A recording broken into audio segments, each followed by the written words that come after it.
Welcome everyone to the final episode of the Segovia show for the year 2020.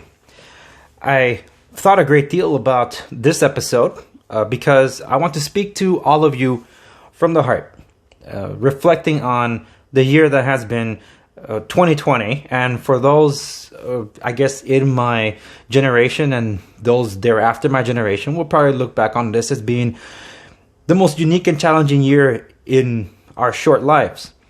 As a student of history, I can tell you that it's not the worst year on record, but we were not around to go through the challenges of those other years. This was the year that we faced challenges. And if you're watching this, if you made it this far, that means you survived this year thus far. But probably you know others, like I do, that did not make it this far. In some cases, it didn't even make it halfway through the year. This is the year that I have lost more people in my life than perhaps the last decade combined, at least. Maybe even more than that. Some people that were close to me, some people not so close to me, and some a little more far removed. That has not changed, though, that people's lives that I know have been affected by this year. And even though you might jump to the conclusion that it will be related to the current pandemic, I can assure you that no, it's not. I can count on one hand those that have passed away due to the pandemic, because everybody else that I know has died from different complications with health that were not affected by the current pandemic. Some that have bravely fought cancer, some that had bravely fought heart disease and heart failure, but ultimately succumbed to those battles years later. And I gotta tell you, it's you seen them struggle. You've seen those that know there's that the light at the end of the tunnel. It's almost there. So some of that held on as long as they could, and they finally had to say goodbye. Others tragically did not plan on or even saw their untimely demise. So yeah, it's been an interesting year in that respect. And I think all of us can connect in some way, somehow, to something that affected, for one reason or another, just everybody, because this is the year that started off with a literal loss of life that basically united the entire country. When we were all reflecting our own mortality, when we got the news that Kobe Bryant passed away and his daughter was on the helicopter with him, and other individuals too. The biggest name, obviously, being Kobe Bryant. It's like, well, no, because he's Kobe. And it's not just that. Anyone of a celebrity status that we, in some case, I didn't look up to him in that respect because I'm not a basketball fan. But for anybody that looks up to individuals that have either inspired them to change their lives, or even something grander, or believe in themselves to push harder, or have been impacted by any of the sporting championships that were brought to the city, both financially and emotionally, then you would see a figure of such kind and not think that the rules that apply to us, the lesser mortals, would apply to someone like him. I mean, Michael Jordan is still around, but Kobe isn't, and neither is his daughter. And the whole country was united in that. And then everything just seemingly fell apart after that. Some of you will blame certain individuals or leadership for that. I have a singular entity that I blame. But after the deaths of such highly publicized deaths of individuals, with the powder keg being what ultimately happened with George Floyd, that basically set the entire country off on this racial divide that it seemed that that's what America was. And if you look just back a few months earlier, I would point to that and say, no, it wasn't. But for some, they'll believe one perspective or the other perspective of where you might find yourself in life and how you go about it. And I'm not here to talk about those sorts of things. I'm here just to express to you the challenges that were faced this year. And it's been, I don't want to say unique because it isn't. events like these that have happened this year have happened before in history. But I remember some years ago, as several events that were large in scale and life-altering in a way, I had asked my father, who lived through the end of the Cold War and was always on the edge of not knowing whether the world was going to enter into a nuclear war between the United States and the Soviet Russia. So to have to live on the edge of tomorrow, literally, it's like, will there be a tomorrow? He lived in that. I didn't.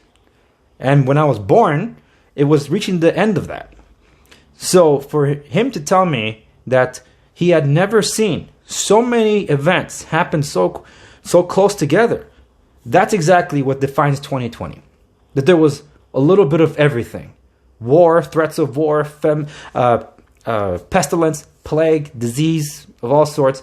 It's economic collapses, loss of life due to this, that, or the other. No, it's been one of those. It's not unique in history, but never has so much happened in such a short time frame. Ultimately culminating with where we are now, with facing the great unknown. What will 2021 bring? Everybody hopes that it's a turn in the page. And quite honestly, I wanted to talk about the good, the bad, and the ugly. What everything I talked about was bad and ugly. But there is good. There was good. It was a time where individuals actually came together. Whether it was through their differences or their hardships, that they related to one another. Then you also have the separation. The separation of those that want nothing to do with other individuals. That's how you know who are your friends and who aren't. That's how you know who has your best interest at heart. Who was there to help you during this time. It's easy to be united and helpful and kind when things are going well. But when the going gets tough, as the expression goes, you know who your friends are. And I think this year proved it above all who your friends truly are. Because in the past year, I can tell you, I've made new friends, some of which are no longer my friends. No fault of my own. But they thought of themselves as the better. Okay, good for you. I'm glad those people are out of my life. There were times where I had this emotional burden, like, what did I do wrong? And to realize that it wasn't me. It was them. But I victimized myself in that. And I'm glad to know that I don't have to give them that power over my life. Because they weren't around for my life anyway. Meanwhile, newer relationships were strengthened. Old relationships or old acquaintances that I haven't talked to in so long were rekindled. To meet faces and see faces I haven't seen in the longest time, and to see where they are in their life with their newest faces that are growing after them. It was beautiful to know that there's still life beyond this, beyond us. You know, there's another generation that's yet growing up in this that may not remember the hardships of this year, because us as parents, we do our best to shield them from harm. A caring parent does that. I also seen God's hand at work this year in other ways. I'm not talking about the book of Revelation stuff here. That's a whole other story, right? No, I'm referring to just the blessings, the care, the protection that he has provided and extended to my family, myself, the businesses that my parents started and that I joined in eventually. You know, I've seen his hand at work. There are people that depend on the paychecks that come from those businesses. And government wasn't there to help out. It wasn't there to provide some kind of out when they're the ones that put us in this position in the first place by shutting us down. This is different from some kind of welfare state. Like, you're not letting me work literally. And I talked about this before because I was against the bailouts. But under George Bush and under Obama, I was against the bailouts for the banks. And I'm still against it to this day. This was not a bailout, folks. The stimulus stuff. And I don't want to get to the politics of things. But when you're not allowed to go to work, how are you supposed to tend to your family? It's like if the government destroys your home, they owe you for that. And they weren't coming through. But good thing that my family did not depend on government. Never has. If anything, the government's always come after them for more. And myself too. Only to find out that they actually owed us. And that's how it should be. They work for us. We don't work for them. They need to be reminded of that. That's the problem in California. Where they forget that. Because they want to be the be-all, end-all to all aspects of your life. And you can't trust them with the Postal Service when that's technically not really a government agency, but it operates as a government agency. Why would you trust them with everything else in your life? To each their own, I suppose. Not going to enter the politics of things. But I can tell you that God was really there. And it was amazing to see his hand at work, where the employees, not one of them, had to suffer without getting paid. They got paid. They didn't have to worry about their check. They didn't have to worry about will the company still be open? That further apart.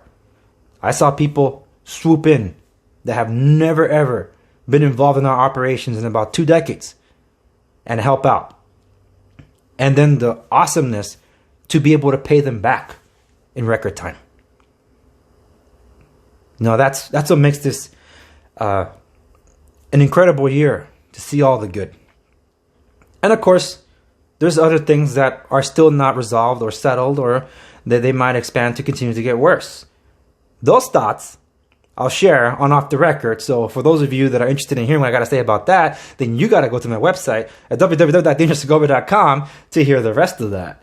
But in closing, I must say, at a personal level, now I'm a business professional.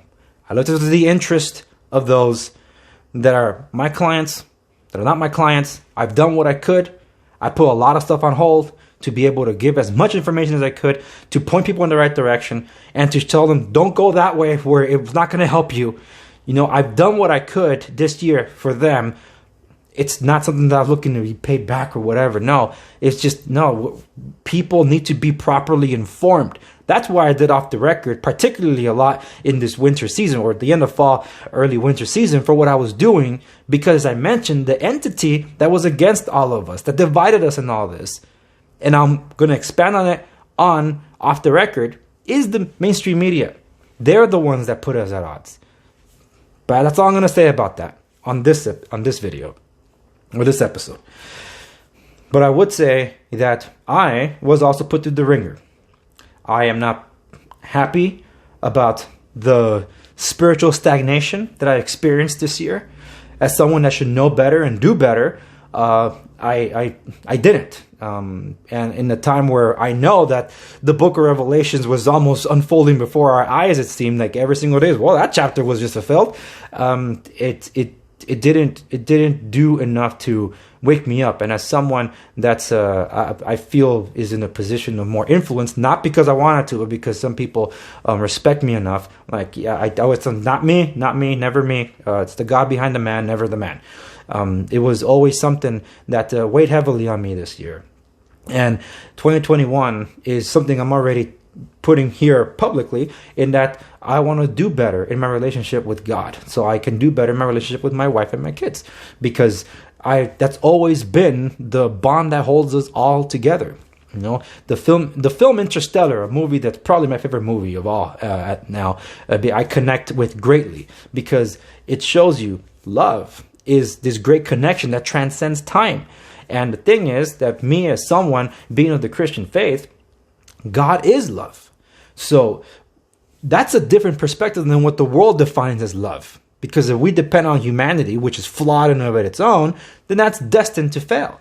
Whereas over here, God is love, someone that's greater than us, and that created us, and that's a thing of beauty. And as someone that claims to have a relationship with God, I have not been faithful, you could say, to that relationship, because it was a one-way street, I felt, this year. And seeing his hand at work, I feel like I haven't done enough to deserve that.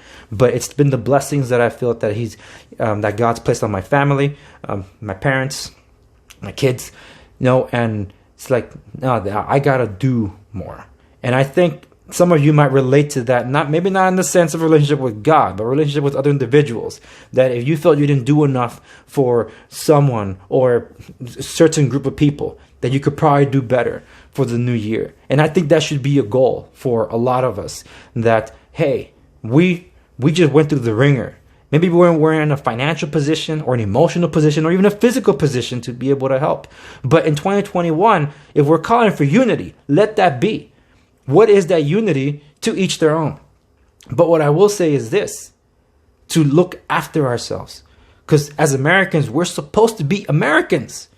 And of course, when you look around at the landscape, especially when it comes to politics, you don't see that. I wish we can go back to January, where we all mourned the loss of someone that almost everybody knew in one way, shape, or another. A famed or controversial basketball player. But everybody was like, whoa. No, time stood still for a moment. Or even encapsulating towards the very end of this year, and it almost sounds kind of silly, but there's truth to it because of what the fans went through. And I'm talking about you Star Wars fans. You know what I'm talking about. TLJ, forget that. Throw that out the window. You remember how you felt when you saw what you saw. And as someone that doesn't watch the show, but did watch that particular episode, and was still moved to tears, despite not being emotionally invested in the story whatsoever. I shared exactly in what you experienced, because I am one of those too. And for a moment, it seemed like the entire fandom was united. So that's what I mean. That's my hope for 2021. Now I'm going to end it with this by saying that I know who unites us. And some of you are going to strongly disagree. And that's okay. You're right to. But I know that Jesus is what unites. And you might disagree or might even hate that I said that. But there are those that are messengers of God and those that use the word of God as a vessel to destroy. Book of Eli is the best example I can point to you to show you what happens when you have someone that does just religiosity versus someone that actually wants to walk the walk. I want to be like Denzel's character. Not the violent part, but the one that wants to walk the walk. Literally. But anyway, thank you so much for watching this episode or listening if you're on the podcast of the Andre Segovia Show. Thank you for those of you that have been with me throughout the entirety of this unique year in history, in our history for that matter. And I do hope and pray for your well-being. I wish you the best.